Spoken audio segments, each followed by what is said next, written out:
qui est dans le ciel. Tu as touché la vérité. Tu n'as pas compris comme les autres. Mais tu as saisi la vérité. Tu es heureux. Il ajoute. Et moi Jésus, je te dis que tu es Pierre. Sur cette pierre, je bâtirai mon église. Et que les portes de ces jours de mort ne prévaudront point contre elle. Comme tu as connu ce que moi je suis. Amen. Simona, tu as compris que je ne suis pas Jérémie. Tu as compris que je ne suis pas Jean-Baptiste. Tu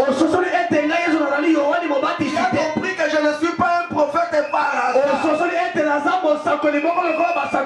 Et comme tu as compris que c'est moi qui est le Fils de Dieu.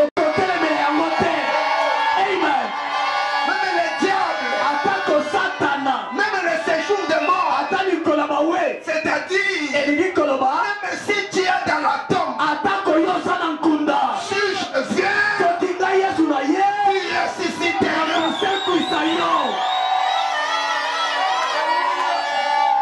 Et moi j'aime un Dieu comme ça. Un Dieu qui ressuscite. Est-ce que vous êtes là avec moi? Il dit, écoutez, même le séjour des morts ne préférera point contre elle.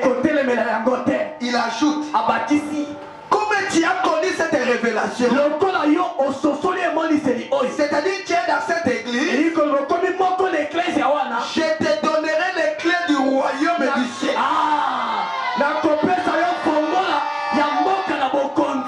Je prendrai ma clé. Je te donnerai. Si tu veux que quelqu'un entre au ciel,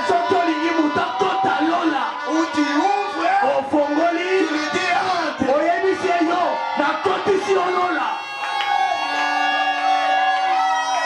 Ça me Amen, amen. Mais bien aimé, je vais vous dire une chose. Un secret.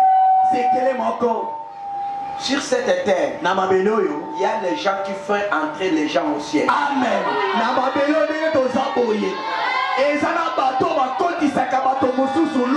Ils ont les clés.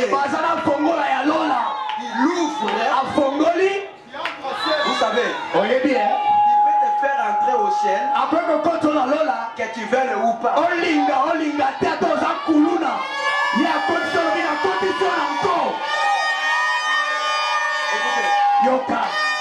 Vous savez que Jésus lui-même, il a fait entrer quelqu'un au ciel sans qu'il y croie. Amen.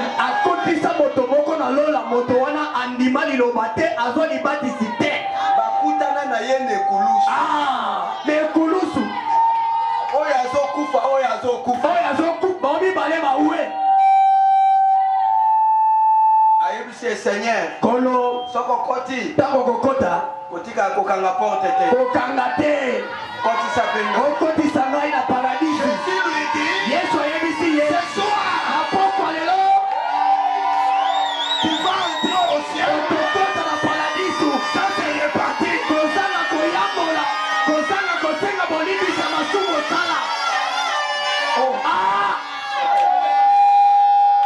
Jésus dit à Pierre,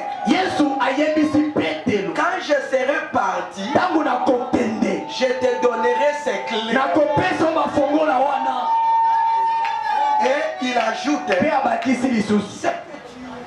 sur la terre, moi je l'ouvrirai au ciel. Ce que tu fermeras sur la terre, moi je fermerai. C'est lui à qui toi tu pardonnerais le péché. Amen. Il y a des gens sur la terre. Ok, osani masumu. Osumuki. Oye panaye. Amen. Azanzambete. oye pa na ye olobeli ayebisio na limbisi masumu na yo pe masumu na yo elimbisami.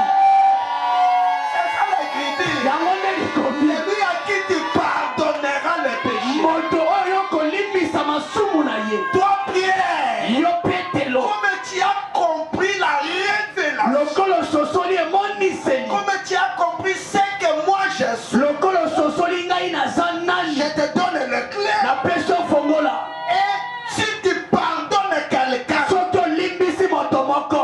je le pardonne. Ngai pe nzambe na kolimbisa ye. Et tu seras une église puissante. Pe okozala eklezia moko ya nguya. Même les portes de l'enfer. Atako ekuke ali felo. Tala.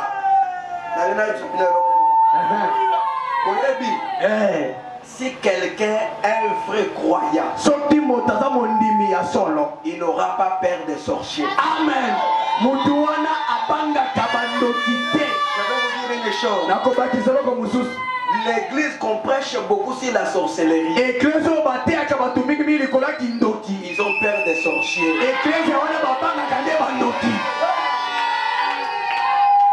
Un fils de Dieu, mwana na nzambe ya solo, même les portes de l'enfer atako ekuke ali felo, ne le résistera pas. ete akaye te. C'est ça l'église. Yango wana nde eklezia. Nous n'avons pas le temps de faire la publicité du diable. Biso tona ngonga te ya kotombola satana. Oh, je vais vous montrer les 5 façons que les sorciers sont en train de... Oh, nakotalisa bino lolenge mitano oyo satana asalaka mosala na nzoto ya bato. Ce n'est pas mon problème. etali ngai te. Moi je prêche Jésus-Christ, nga nazoteya yesu kristo, le Fils de Dieu vivant, mwana na nzambe na bomoi, dans les portes de ce jour de mort oyo mikolo na ekuke na bawei ne résistera pas. ekoki kotelemela ye te. Est-ce que vous êtes là? boze elongo na nga. Est-ce qu'il y a des croyants ici? eza na bandimi na pokwa lelo.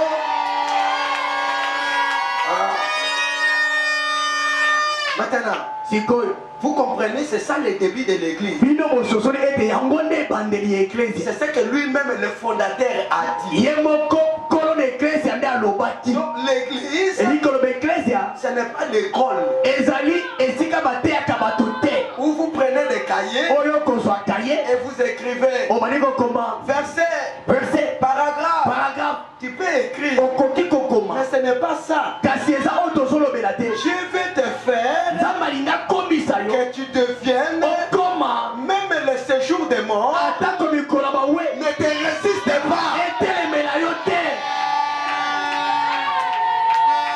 Donc quand tu marches dans la rue, ntango ozotambola na balabala comme l'église de Dieu, lokola eklezia na nzambe, comme Pierre, lokola petelo, le démon lui-même prend fuite. molimo mabe soki amoni yo apakati mbango. Est-ce que vous êtes là avec moi? boze elongo na nga.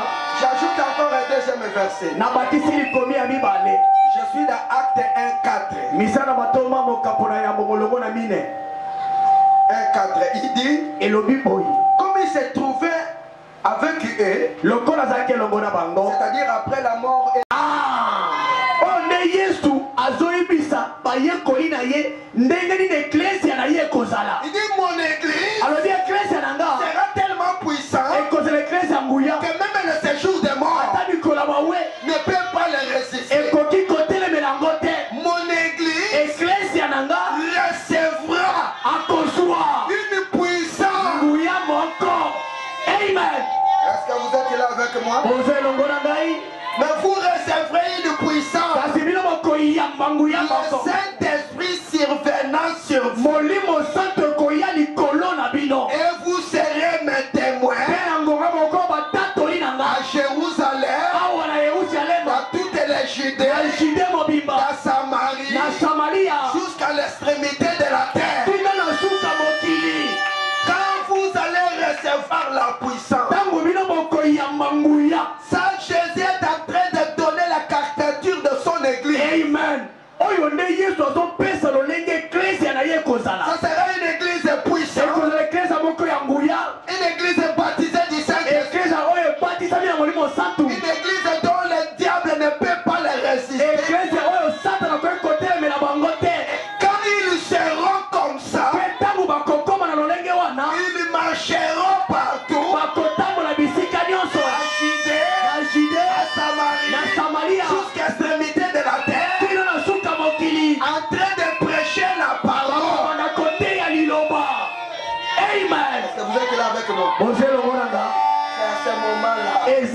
que vous allez comprendre qu'est-ce que l'église et qu'elle n'est pas l'église.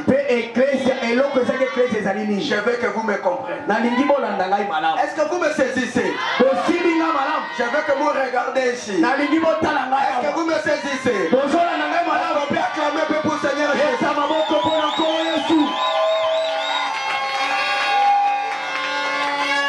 Maintenant écoutez. Jésus leur dit encore dans Marc 16. Est-ce que vous avez vos Bibles? Vous comprenez que ce n'est pas quelque chose de blague, hein? Écoutez, ceux qui seront mon église, il dit, est-ce que vous êtes là avec moi? Attendez. Ça m'a dit. Et tout ce que vous me demanderez à mon nom, je le fais. Afin que le Père soit glorifié dans le Fils. Si vous demandez quelque chose à mon nom, je le fais. C'est ça, l'église de Dieu. Moi je suis l'église de Dieu. Veut dire, je suis un homme puissant. Écoutez-moi ici. Moi je suis l'église de Dieu. Tu veux dire, ne pas perdre un sorcier. Les gens pour poison le Canada.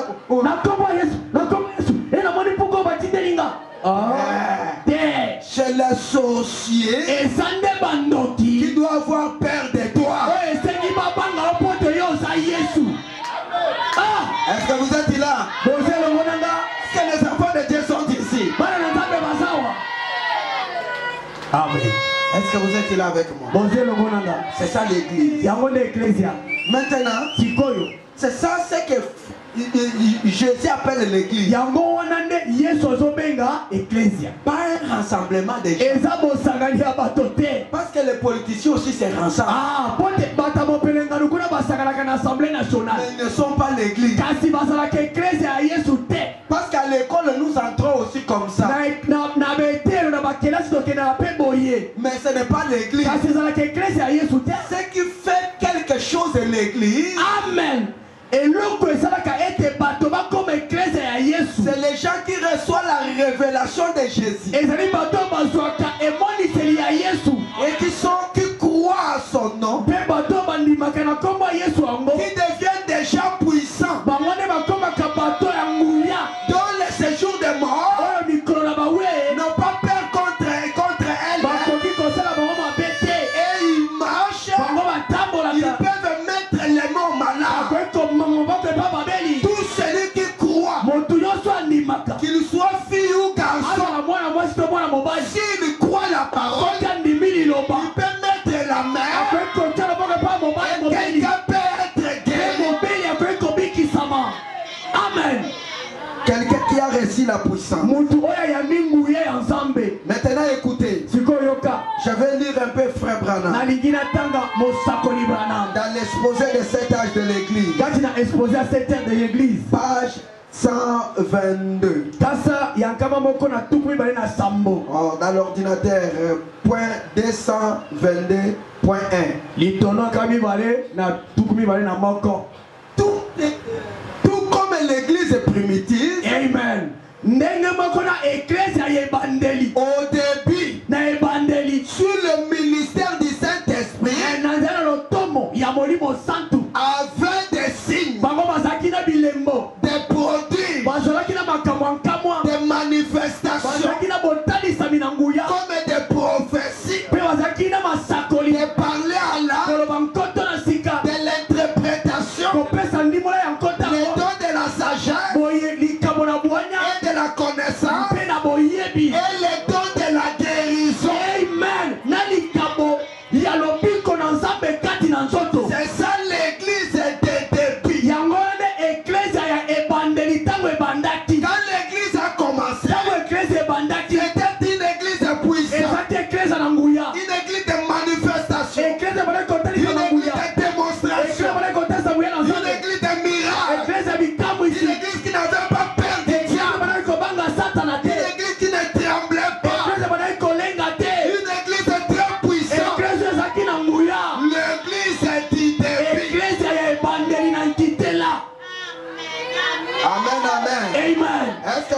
là avec moi?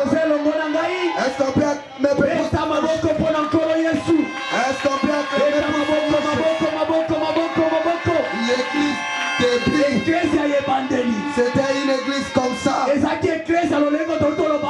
frère Branham me dit, est-ce que vous êtes là avec moi? Frère Branham me dit, dans l'exposé des âges, paragraphe page 67, ordinateur 67 pointé. Ce qui avait à la Pentecôte, Amen. c'est son droit inaliénable. L'église avait la pire parole. Amen. Elle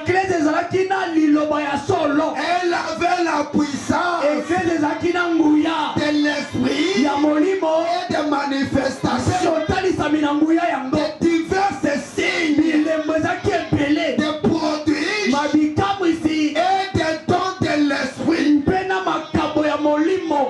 Amen. Est-ce que quelqu'un est ici avec moi? Dans l'église de début, et frère Branham me dit, c'est cette église-là qui est le Messie. C'est cette église-là qui est le ne se manifeste pas dans votre église, c'est-à-dire vous n'êtes pas l'église de Jésus. Fallait que ces choses-là soient.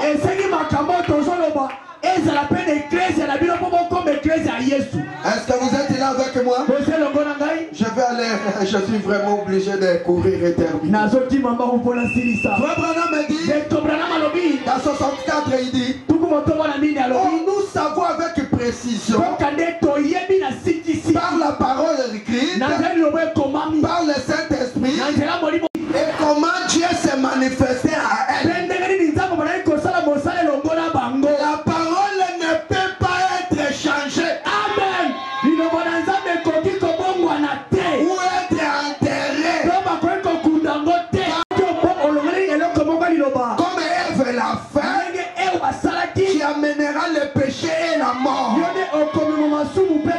Et en Apocalypse 22, c'est écrit, si quelqu'un ajoute, Dieu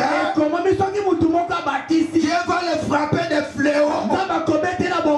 Si quelqu'un retranche de ses livres, de la prophétie, Dieu retranchera de sa part de la vie, de quelque chose qui est écrit. Cette église, c'est le talon. Amen. Donc si vous voulez mesurer votre église, ne le mesurez pas avec l'église de pasteur Jean. Ne le mesurez pas avec Branham Tabernacle. Ne le mesurez pas avec Baruti Tabernacle. Si vous voulez savoir que votre église est vraie, ne le mesurez pas avec celle de Sonic Kafuta ou de l'autre. La vraie église, le Messie, le talon, l'Orchina, c'est l'église de la Pentecôte. Donc tu dois te mesurer là-bas.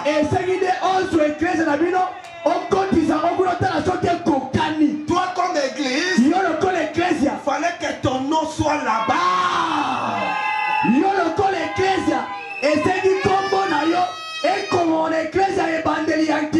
Tu peux te dire, je ne fais pas ça, mais ça moi je le fais parce que ça a été au début. C'est le talon. C'est donc ce qui était l'église de la Pentecôte. C'est ça le modèle. Il n'y a pas une autre modèle. Amen. Quoi que les érudits te disent, Dieu n'a jamais changé ses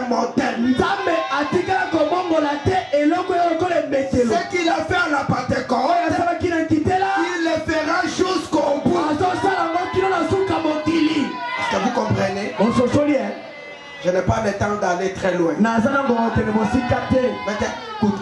Kasi yoka. C'est ce qui est l'église. Yangonde ecclesia ebandeli. L'église à l'original. Na ebandeli. Pierre pouvait marcher. Petro ko ekotambola. Il regarde quelqu'un. Atali mutu moko. Quelqu'un que Jésus n'a pas guéri. Amen.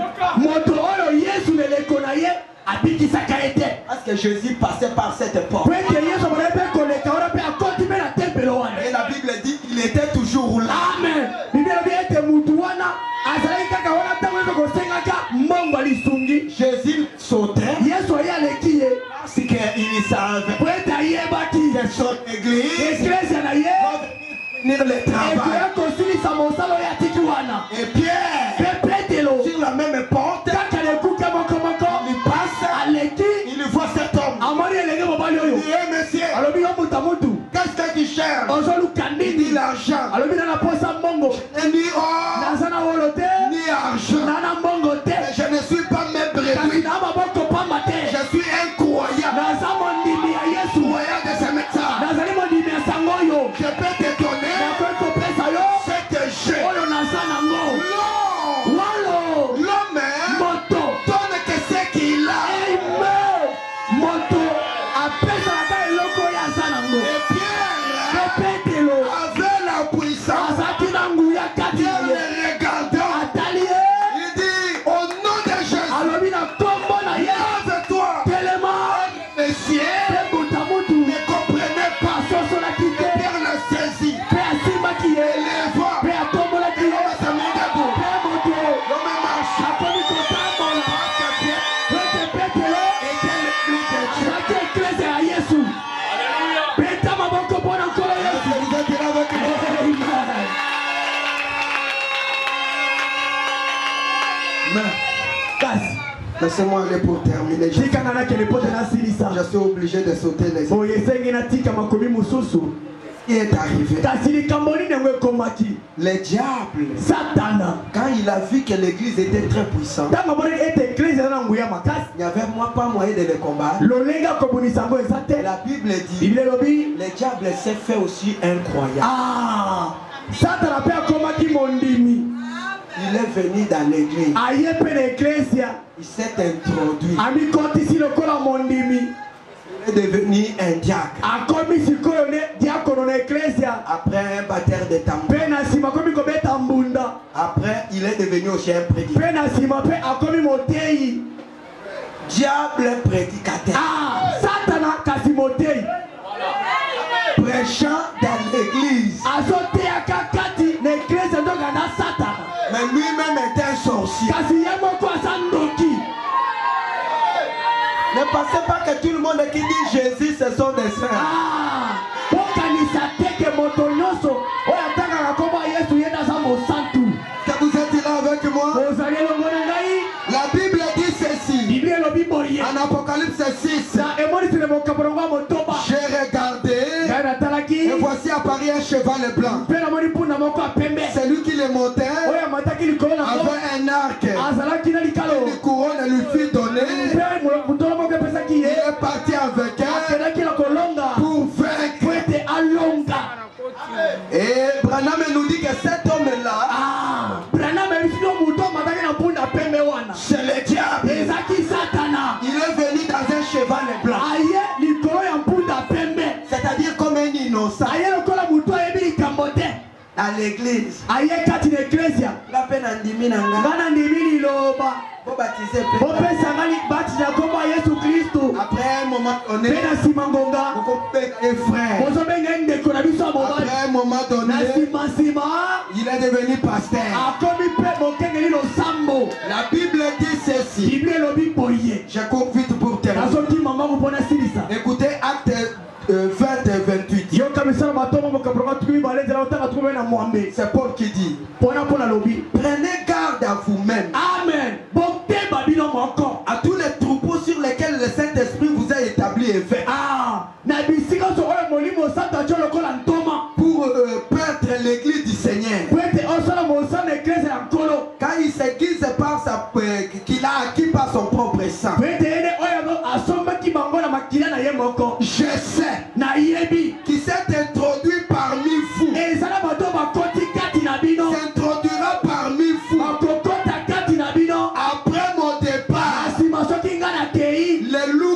douane. Ah, bangombo ya kanza. Qui n'épargnera pas les troupeaux. Oyo bango bakobata na libota te. Et qui s'élèveront du millier de fois. Bango bakotele makatikati na bino. Des hommes qui enseigneront des choses. Bato bakote ya makambo. Pour entraîner les disciples après eux. Ah, pote bakotisa bayekoli na nsima na bango balandaka bango. Il y aura des gens qui vont s'introduire. Ezala bato bakokota. Mais ce sont des démons. Kasi baza milimu mabe. Mais ils vont s'introduire dans l'église. Kasi bakokota kati na eklesia. J'ajoute encore une autre Na écriture. bakisi likomi mosusu. 1 Timothée 4:1.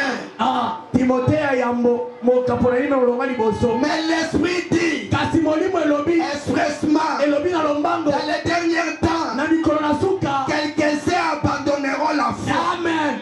Bato mosusu bakotika kondimbo. pour s'attacher aux esprits séducteurs, Bakoki kota milimo epengwisaka. aux doctrines des Na démons, malakisi ya satana. par l'hypocrisie Na nzela milongi mibale. des faux docteurs, Ya bate ya lukuta. portant la marque de la flatterie Bango bazomemaka elebo lokola kokosaka dans bato. leur propre conscience. Na makanisi na bango moko. Ces gens-là, Bato wana. ces faux docteurs, Bate ya lukuta. enseignera Bakoteya. de ne pas se marier. Ah, bobala te.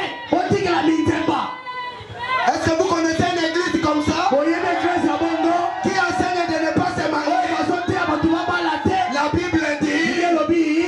pour ces gens-là, Eza nde bango. des faux docteurs, Bazali bateya lukuta. ils vont enseigner Bakoteya bato. de ne pas se marier Bobala te. et Kasi bango. de s'abstenir aux aliments que Dieu a créés. Ah, bayebisa bato eloko songolo kolia te, kolia musuni te, kolia eloko boye te. Tozotanga Tozotanga Bible. Bible. Ah, La Bible dit, Bible elobi ce sont les doctrines des démons ezali malakisa mobuko uti na satana. prescrivant de ne pas se marier, Oyo bapekisi bato mosusu babala te. s'abstenir aux aliments que Dieu a créés pour qu'ils soient pris simplement avec une action de grâce. Po ete bango baya kaka na likambo na ngolu. Cet aliment peut être pris avec une action de grâce. Nzokande bilei wana nzambe asalaki yango esengeli osambela. Et tout ce que Dieu a créé est bon. Mpe nyonso nzambe akelaki eza malamu. Rien ne doit être rejeté. Eloko ata moko to nzambe akelaki esengi bato babwaka. Mais il y a des faux docteurs. Il y a des faux enseignants. Ezala balakisi mosusu. Est-ce que vous êtes là avec moi? Des faux enseignants qui enseignent les gens de ne pas manger. Faut pas manger la viande. Faut pas se marier. Faut pas faire ceci. La Bible dit, ce sont les faux docteurs. Ce sont les gens que la Bible appelle des loups criouels qui vont entrer après la lettre de Paul. Est-ce que vous êtes là avec moi? Je lis 2 Corinthiens 11 et 13. Je cours vite parce que je suis sur le point de terminer. Écoutez, ces hommes-là Bato wana sont des faux apôtres, baza bantoma lukuta. des ouvriers trompeurs Bazali bata misala lukuta. qui se déguisent à l'apôtre de Christ. Bango nde bayaka na nzela mabe kolobaka ete baza basali ya Kristo. Ce n'est pas étonnant puisque Satan lui-même se déguise à l'ange de lumière. Ah, eza ya kokamwa te. Po te satana ye moko ayaka na ndenge lukuta kotalisa bato eza mwanje ya pole. Azalaka Azalaka mwa pole na ye. chaque colonne de feu, Amen. Likoti na moto nyonso. ce n'est pas toujours Dieu. Ezalaka ntango nyonso nzambe te.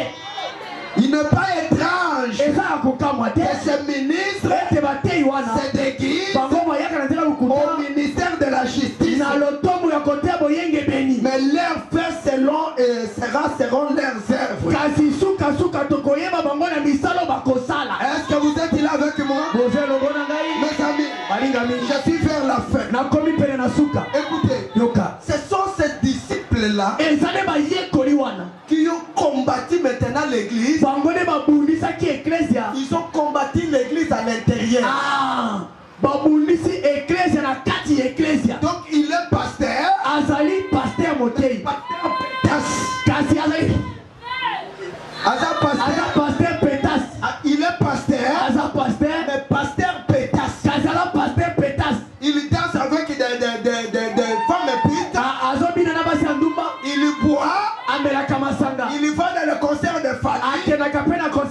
azali. Mais il est pasteur. Kasi azala église na ye aza pasteur. Il combat la parole de Dieu à l'intérieur. Azobundisa mosala ya Nzambe kati na église oyo azote. Parce qu'il sait que vous n'allez pas aller au bar. Alors le diable a envoyé ses serviteurs dans les églises. Ce sont des pasteurs qui tombent avec les autres filles. Un pasteur qui tombe avec ses propres filles. C'est un démon dans la chair. Moi je ne crois pas qu'un pasteur tombe avec ses propres filles. Mais nous avons aujourd'hui des pasteurs qui boivent. J'ai regardé un pasteur qui injurie les gens. Il injurie. Là les pasteurs qui ont commencé à combattre la parole de Dieu à l'intérieur. Est-ce que vous êtes là avec moi? Est-ce que vous êtes là avec moi? Alors la Bible dit, quand ils seront à l'intérieur, Apocalypse dit, il amènera l'église dans la position de froideur. L'église ne sera ni chaud ni froid. Est-ce que vous êtes là avec moi? Est-ce que quelqu'un est ici avec moi? L'église est dans la froideur. Regarde aujourd'hui, l'église est dans la froideur.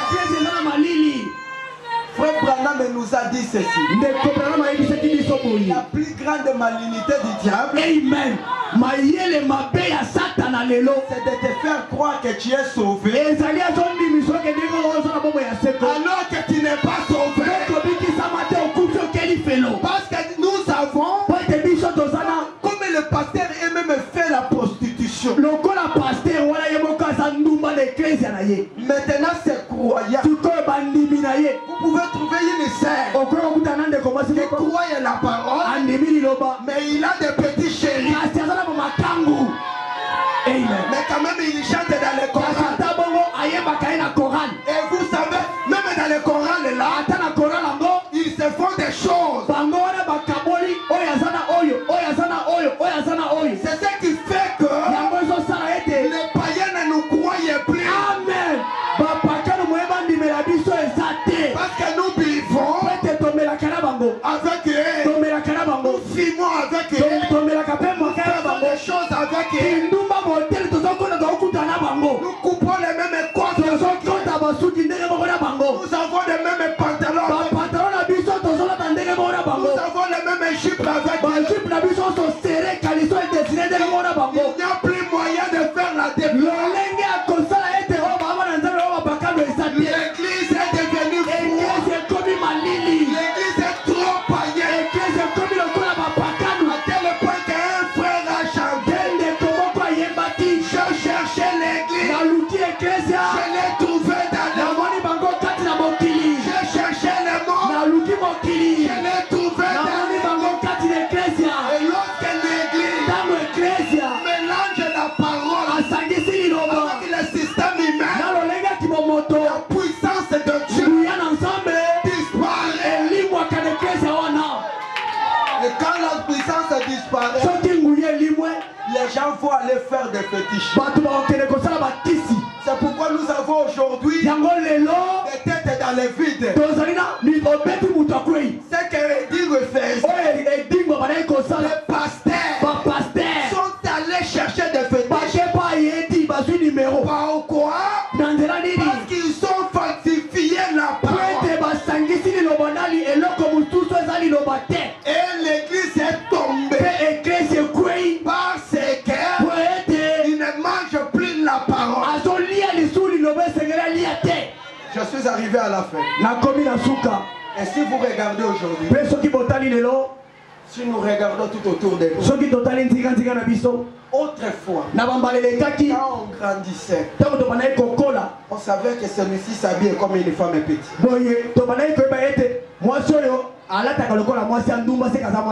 C'est une épée.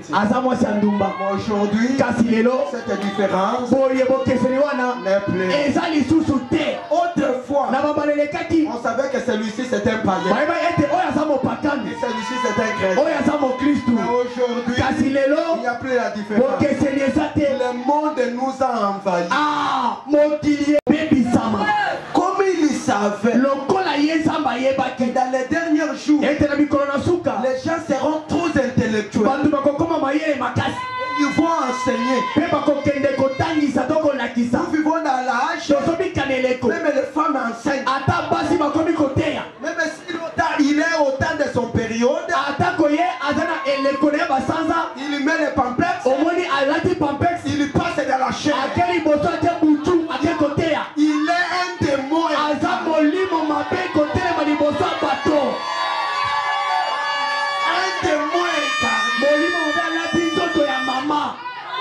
Et ils sont là.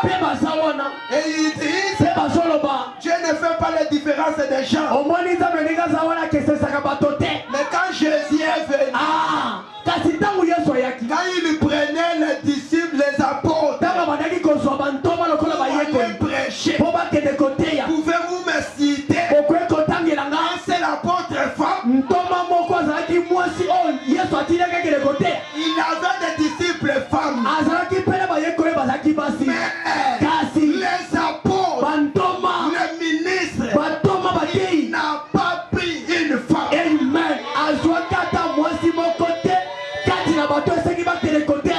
Si j'avais le temps, je pouvais parler.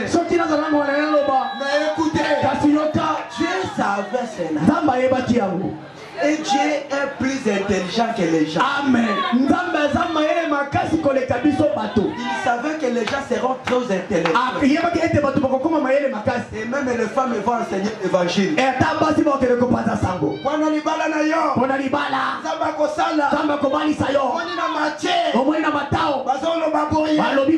Dieu savait. Tu savais ce que Dieu a fait? Dieu a pris les salis. Amen. Dans les derniers jours, il est allé cacher cela dans le mystère.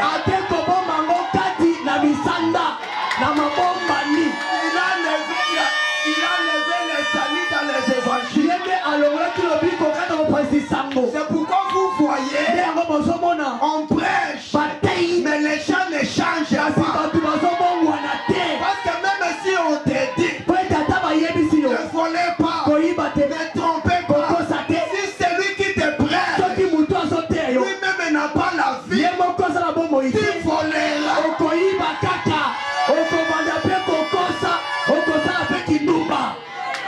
Est-ce que vous êtes là avec moi? Dieu savait. Il a dit, les gens du dernier jour sont trop intelligents. Même les femmes enseignaient. Comme ça, Dieu secret ses paroles. C'est le livre jusqu'au temps de la fin. Nous sommes à quel temps? Temps de la fin. Plusieurs erreurs le liront et la connaissance augmentera. Moi, Daniel, j'ai regardé. Et voici, il y avait d'autres deux hommes qui se tenaient debout. L'un en dessous du bord du fleuve, l'autre au-delà du bord du fleuve. L'un dit à l'homme vêtu de lin qui se tenait au-dessus de sceaux, qui sera la fin de ce produit. J'ai entendu l'homme vêtu de lin qui se tenait au-dessus des eaux du fleuve. Il a levé les mains vers le ciel, sa main droite et sa main gauche, et il a juré à celui qui vit éternellement que ça sera dans un temps de temps, dans la moitié des temps, quand toutes ces choses finiront, quand la force du peuple saint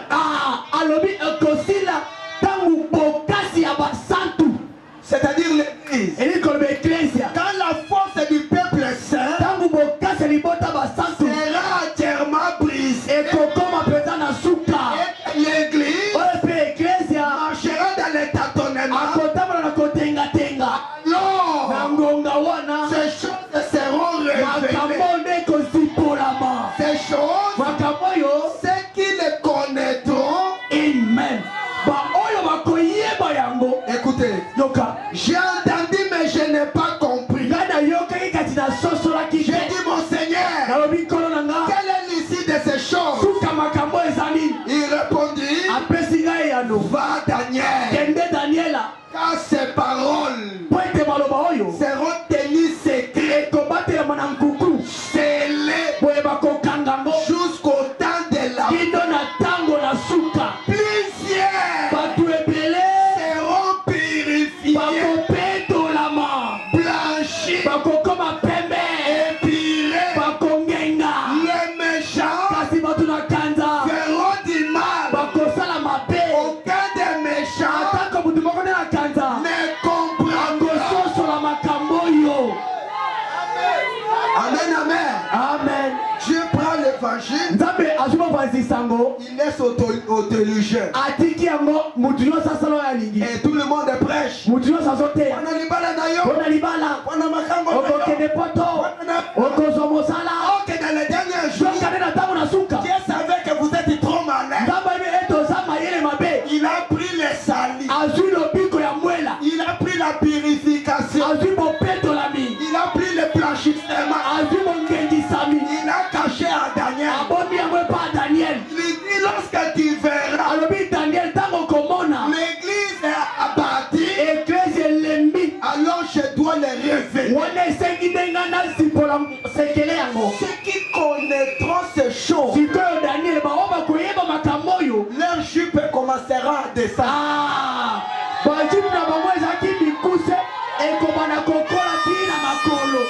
chevelure commencera à devenir naturelle. Leur beauté tournera.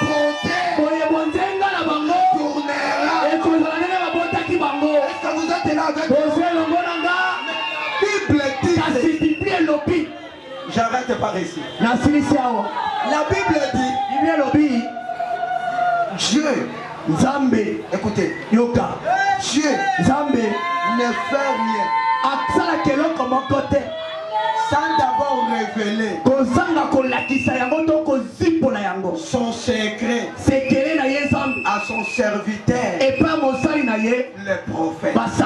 C'est-à-dire, comme Dieu avait caché ces choses, ce n'est pas moi qui l'ai dit. Bible Daniel dit, pour les gens du temps de la pour toi, parce qu'il savait que la force de l'église sera entièrement brisée. Alors il va les révéler. Mais pour les révéler, il ne révèle pas à tout le monde. Amen. Est-ce que vous êtes là avec moi? Il doit les révéler qu'au prophète. Est-ce que vous êtes là avec moi? Donc s'il y a des choses que Dieu a cachées, qui doivent être révélées à ces derniers jours, avant que toi tu les connaisses, il fallait qu'un prophète vienne. Il fallait qu'un prophète vienne. Si tu refuses les prophètes, tu ne connaîtras pas les choses. Il fallait qu'un prophète vienne. Et lui-même avait promis pour les gens du dernier jour, je ne vous enverrai pas Jérémie. Je n'envoyerai pas Shabbaté. Ça ne sera pas Moïse. Mais ça sera Élie. Élie de Malachika. C'est à cause de cela. Nous croyons que Dieu nous a envoyé un frère Branham pour nous révéler des choses que nous soyons épis. Nous serons blanchis. C'est ce qui fait que nous ne vivons pas comme leurs pasteurs.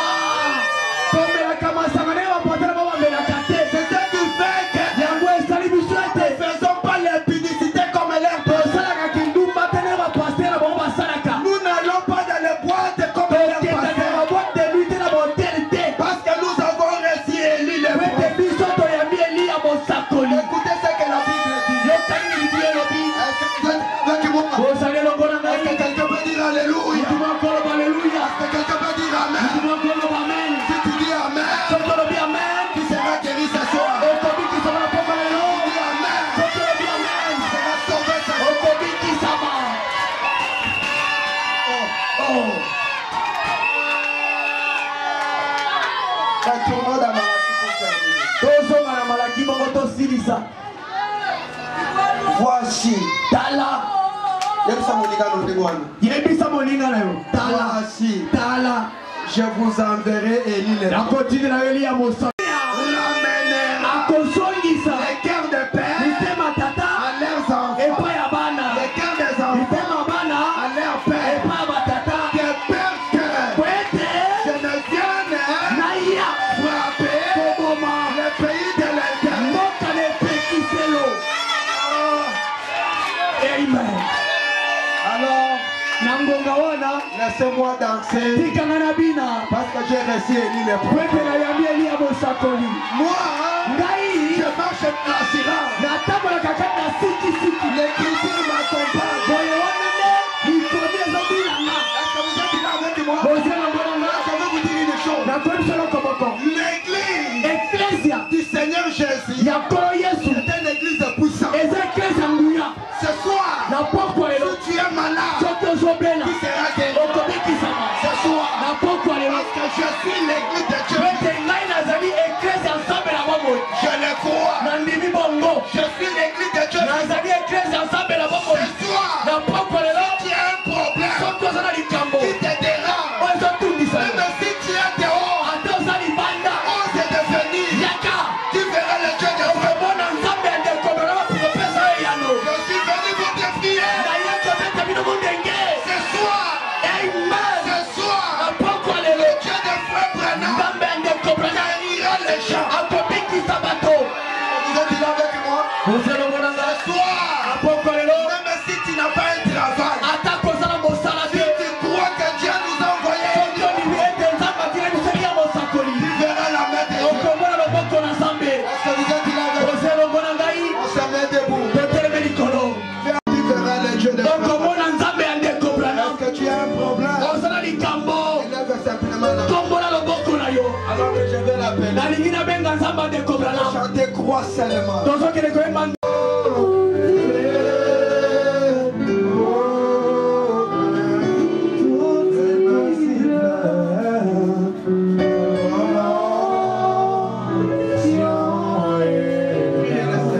Tombe de Nicolas.